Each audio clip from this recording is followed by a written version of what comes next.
El agua.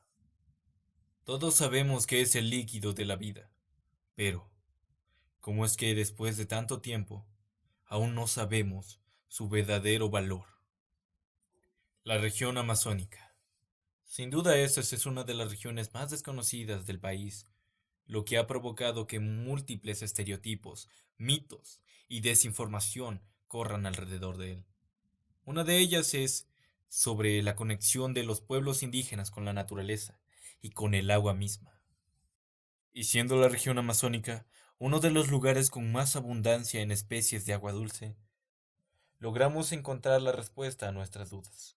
Somos Yalik Tapui y Cristian Andrade y esto es... ¿Qué es la pesca para la comunidad San Pablo de Uxpayaco? Bueno, entonces en este tema queremos tratar de la pesca. ¿Usted cómo vio el punto? A ver, le voy a poner esta primera. ¿Qué rol tiene dentro y fuera de la comunidad usted? Bueno, gracias a la pregunta. Bueno, desde, desde los 14 años, desde la escuela, he sido como el liderado desde la escuela, en el colegio, en las organizaciones. Actualmente soy presidente de la comunidad de San Luis, de la comunidad donde yo vivo. Aparte de eso también sigo siendo dirigente en otras organizaciones y me ha gustado, como le digo, cuidar nuestro bosque, mantener nuestra naturaleza y crear un espacio de ecoturismo, porque eso permite crear fuentes de trabajo para mi familia. Vías Porque, alternativas sí, para porque, no... porque ahora en la actualidad, ustedes saben, compañeros, de que hay muchos estudiantes que llegan a ser profesionales, pero no hay trabajo. Pero Se olvidan de la nosotros en la comunidad. Amazonía, si tenemos grandes espacios de terreno, si los padres nos enfocamos a hacer emprendimientos de agriturismo, entonces eso genera fuentes de trabajo para los hijos, para la familia. Y queda todo ahí, todos también, sí. Más o menos usted sabe de su familia quién fue la primera persona en asentarse, su abuelo, un tío y todo, ahí empezó ya para quedarse en toda la comunidad. ¿Sabe más o menos o tiene una idea? Bueno, mi comunidad de San Luis es una de las comunidades que fue parte para la creación de la parroquia San Pablo de Uxpayaco en el año 1965. Ya, para la creación de la parroquia fueron las comunidades de San Luis, San José, Tambayaco y Quilipamba. Entonces, desde ese año han existido algunos tíos que, que descansan en paz, como más que todo en nuestra cultura conocemos por apodos, Sí, como sí, sí, sí. Mishkimuyo, Lealia, mi finado padre Blanco Domingo, el otro tío Caballo. Ellos son los que fundaron la comunidad, ¿no? Pero la comunidad de San Luis hasta actualidad tiene como 3 asentamientos. El primer asentamiento es en Villapamba, luego en un otro sitio. Ya cuando llegó la vía estamos ubicados actualmente donde pasa la vía principal. Ya, bueno. Muchas gracias. ¿Usted a qué edad aprendió a nadar o se acuerda que usted tuvo su primer contacto con el río, con el agua? Bueno, mi primer contacto que me recuerda que no puedo olvidar a partir de los 8 años en adelante.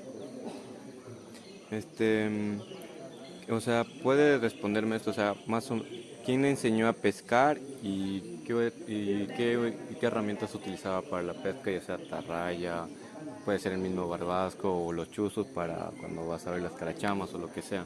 O el anzuelo mismo. O el anzuelo mismo en Sí, sí. por lo general hay varios tipos de pesca, como usted mencionaba, tarraya, olica, pero yo lo que más he aprendido es porque atarraya y como lica son para los compañeros quichos que viven cerca de los ríos grandes, ya. Pero para los compañeros quichos que no vivimos en ríos grandes, en la parte alta, pero nuestra costumbre, nuestra tradición de nuestros padres hacía de que ya no deja, no llueve por una temporada, digamos, ya. Entonces a una semana o 15 días llueve bastante, entonces las pequeñas fuentes de agua crecen. Entonces, ¿qué pasa?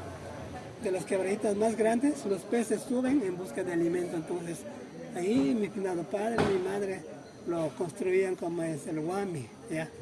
Sí, sí, sí, sí. Para una pesca. Sí, sí. Entonces, de eso me he aprendido a pescar en esta temporada. Y también pescar con anzuelo y también con ishinga. Y ahorita usted como presidente, ¿usted cómo percibe que los jóvenes, o sea, la nueva generación de jóvenes está interesado en la pesca? O sea, ¿ve un interés o ve un disminuimiento en este tema de los jóvenes al momento de querer pescar?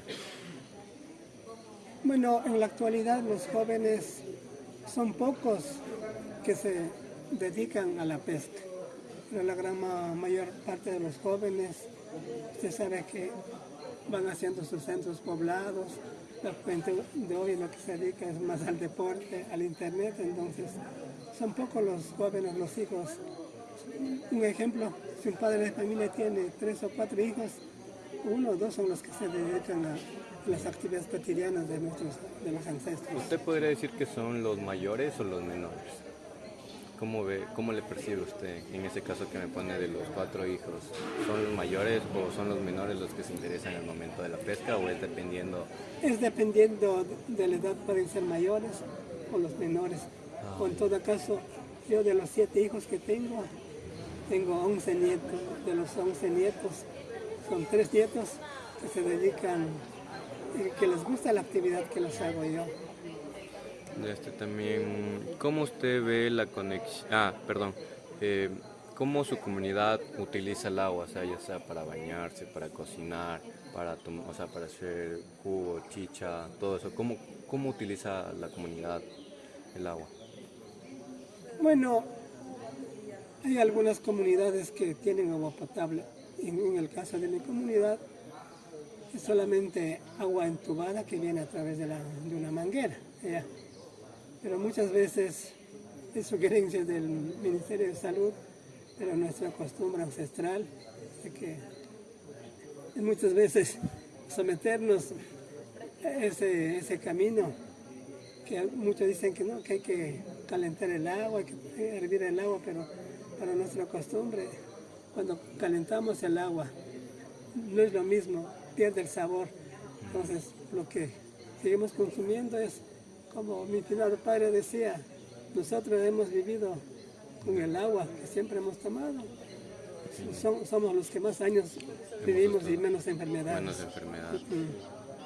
Y ahora, ¿cómo usted percibe como la conexión, el río y las personas, o sea, en su entorno? ¿Cómo ve eso?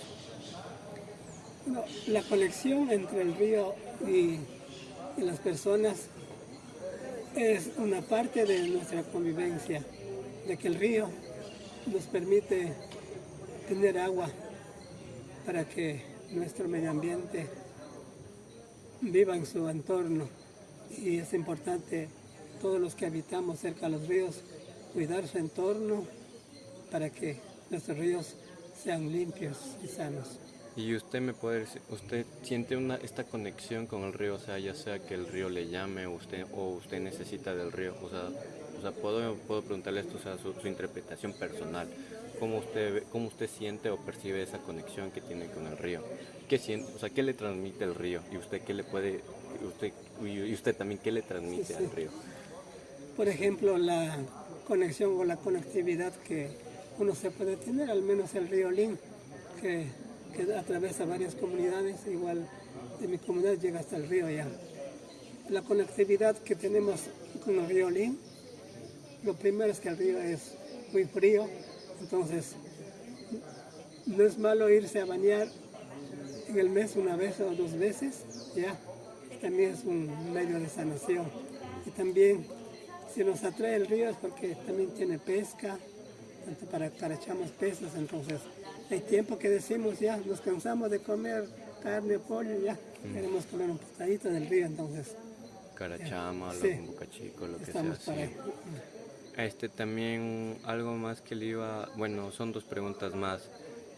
Usted como niño tuvo esta interpretación de su papá o de su abuelito, de una historia que engloba la pesca o el río mismo, o sea, puede ser un pescador que tuvo mucha pesca o que el río les ayudó contra un animal o algo, el río vino como forma de ayuda, digamos, había mucha sequía y el río vino para dar vida.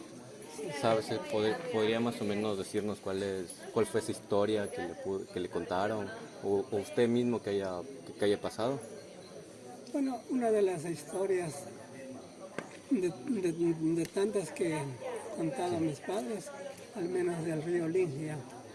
Es un río sagrado que tiene mucha diversidad, que tiene muchos peces, pero a su vez también el río Lin, además de ser sagrado, es un río tan peligroso por la cantidad de boas que existen.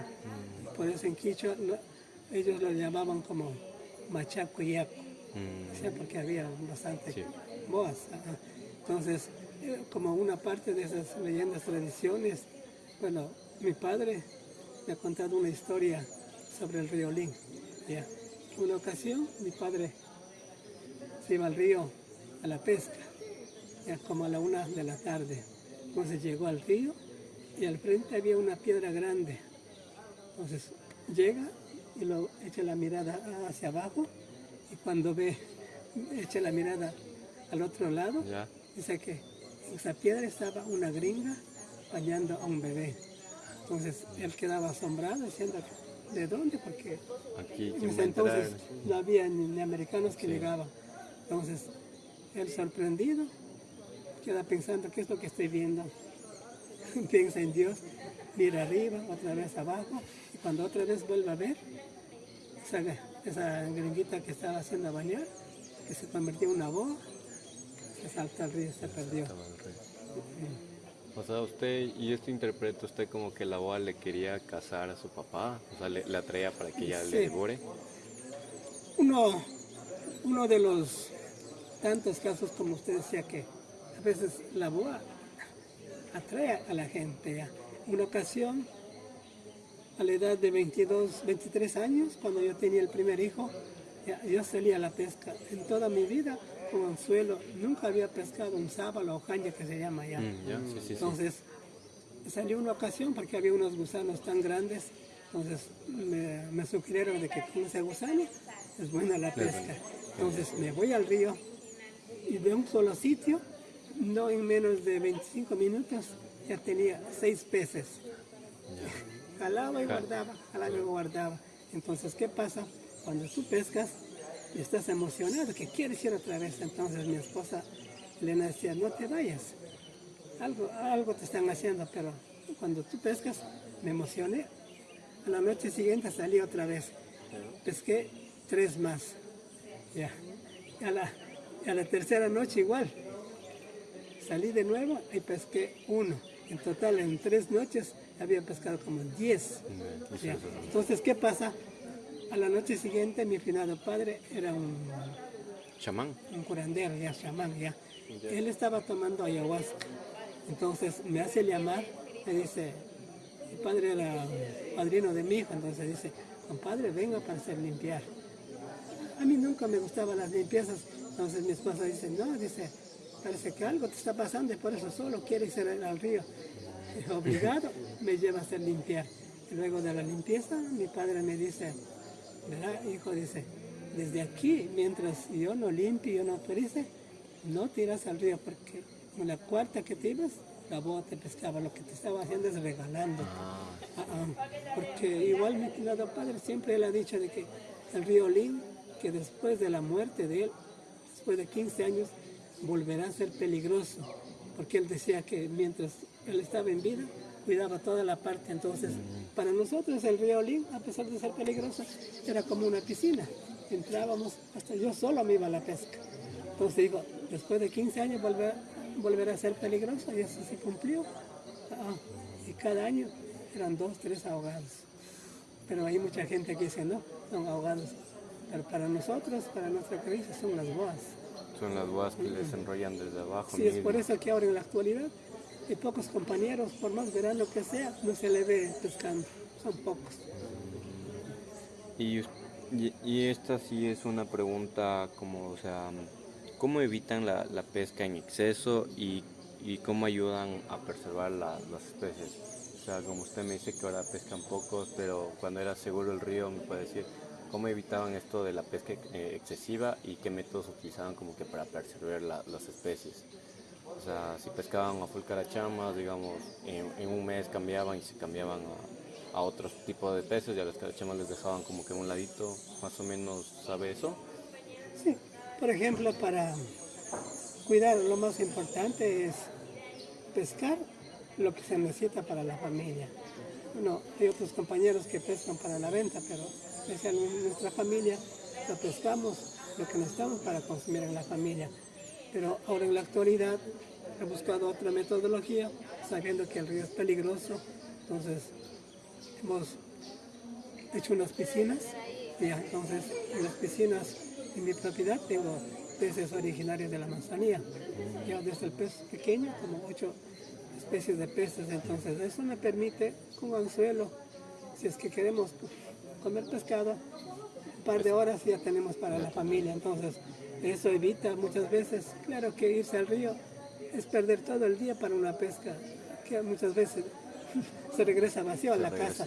Entonces, A eso, pescar un resfriado, ¿no? sí. ¿Saben decir? Entonces, tener las piscinas y tener peces originarios de la Amazonía, eso permite que estamos cuidando para que esas especies no se extingan, no se pierdan. Ya, y con esto más o menos ya podríamos finalizar. Le voy a hacer dos preguntas que sí tienen muy interés, o sea, a mí me generan un bastante interés. ¿Qué significado tiene el agua para usted? O sea, ya aparte de ser, o sea, que les ayude y todo eso, o sea, ¿qué ha creado el agua en usted? ¿Qué ha llegado a pensar sobre eso? Bueno, el agua en sí, para mí y para todos, el agua es una fuente de vida, porque sin agua no hay vida. Ya, sea en la comunidad, antes que cualquier obra que se necesite, es el agua, porque sin agua, por más alimento que tengas, no puedes cocinar. Entonces, para nosotros, el agua es primordial para la vida y por ello nosotros tenemos que cuidar mucho el agua, su entorno. ¿Y qué ha aprendido del agua? Esa es una, y la última es como, ¿qué enseñanza le ha dejado el río o el agua en sí? Bueno, una de las metodologías que hemos aprendido del agua es de que somos parte de la naturaleza, ¿ya? Tanto seres humanos como los bosques, somos parte de ese entorno, desde esa cosmovisión general para nosotros, entonces es por ello que tenemos que estar bajo cuidado para que tanto la naturaleza, los seres vivos y los animales, de que Pues es como encontrar un punto de equilibrio para las dos. sí, tener la conectividad. Ya, entonces eso culminaría. Muchas gracias por la entrevista. Gracias a Me ustedes. agradó mucho saber.